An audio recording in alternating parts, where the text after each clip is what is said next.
Kaya naman pala ng Celtics na hindi pabalikin yung Knicks. Ginawa nilang mahigit 30 points yung lamang para hindi makambak. 36-20 nung first quarter, tig 7 points agad si Pritchard, Brown at si Derek White. Sa second quarter naman, 71-46 sa halftime.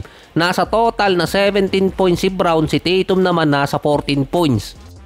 Hindi na nakambak ng Knicks. First half pa lang, 11 3-point shot na ang Boston. Mas gusto ata nila sa home court ng Knicks kaysa home court nila. Sa fourth quarter naman, 96-70 ang score. Halos nasa striking distance pa rin naman ang Knicks nun, katulad nung game 1. Ang problema lang sa Boston, second half points. Nagawan nila ng paraan yun na makabalik kada titira din yung Knicks. May total pa rin na 47-44 sa second half ang Knicks. May combine naman na 15 points sina Tatum, Pritchard at Horford nung last quarter. Hanggang 14 points lang na ibaba ng Knicks yung lamang. Si Tatum may total na 22 points, 9 rebounds, 7 assists, 5 out of 9 sa 3-point area. Sa mga player na nasa edad 27 years old, nalagpasan ni Tatum yung idol niya sa most points sa playoffs sa edad na 27 years old na si Kobe. Hindi talaga nauubusan ng record yung NBA. Nasa gap na mga 0-3 ang Celtics. Parehas kasi si Tatum at si Brown na hindi maganda yung playoff series kontra sa Knicks. Nasa 20 points, 6 rebounds at 3 assists itong si Brown. 36 and 21% nga lang siya. Si Tatum naman may average na 19 points, 13 rebounds at 7 assists per game sa series. Pero 32 and 34%. Ang pinaka-consistent player pa nga sa Celtics based sa percentage si Derek White at si Peyton Pritchard. Kahit sa Game 3, hindi rin ganong kaganda ang percentage ni Tatum at ni Brown. May isang game pa sa home court ng Knicks na may chance pa rin naman maka 3-1 papasok ng home court ng Boston. Base kay Jimmy Butler bago yung Game 3, sinabi niyang he can play with anybody. Inaasahan niyang silang dalawa ni Kuminga magiging fit sa Game 3 series nila versus Minnesota. Sinabi naman ni Kuminga nung nakaraan na miss ba siya ng mga reporter. Sa start ng Game 3, aggressive agad nun si Butler.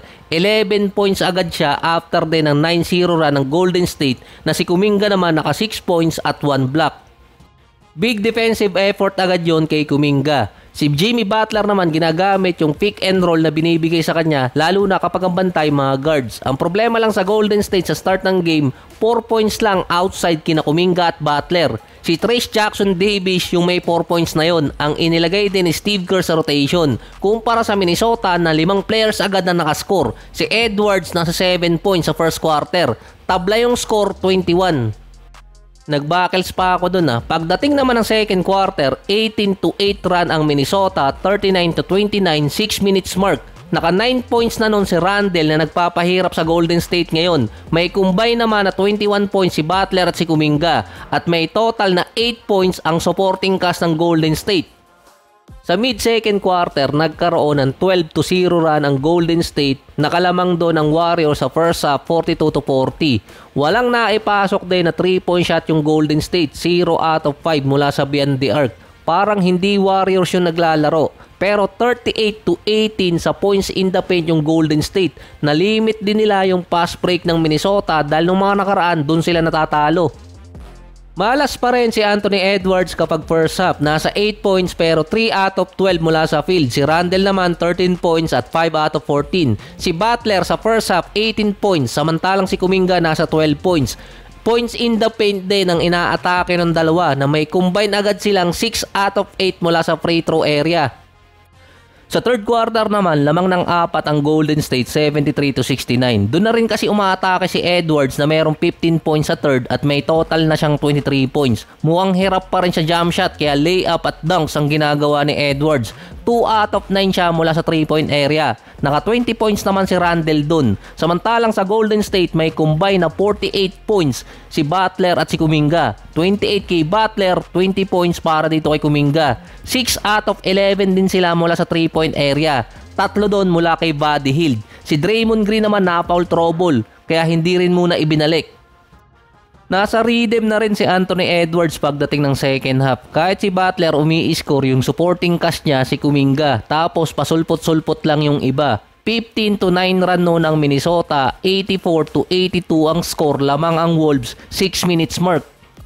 Na-fouled out si Draymond at itong si Kevon Looney sa fourth quarter. Late effort pa para kay Buddy Hield. Ay itong si Anthony Edwards naka 26 points na dito sa second half. 2-1 series na ngayon ng Minnesota na mostly pa ng points ni Anthony Edwards sa series nang galing sa second half. Walang tulong kasi si Butler kahit pa naka 33 points si Butler at may 27 si Kuminga. Yung mga kasama naman nila second half lang nagparamdam. Kung minamalas pa si Edwards nung first half, dapat yung mga ka-teammate ni Butler tumutulong na kaso walang nangyari. Meron 36 points si Anthony Edwards at 28 ginawa niya sa second half. Triple-double naman kay Randle, 24 points, 10 rebounds at 12 assists. Mukhang hindi na-anticipate ng Golden State na si Anthony Edwards gagawa ulit sa second half. Ngayon, 2-1 na ang Golden State at malamang hindi na abutin na makabalik itong si Steph.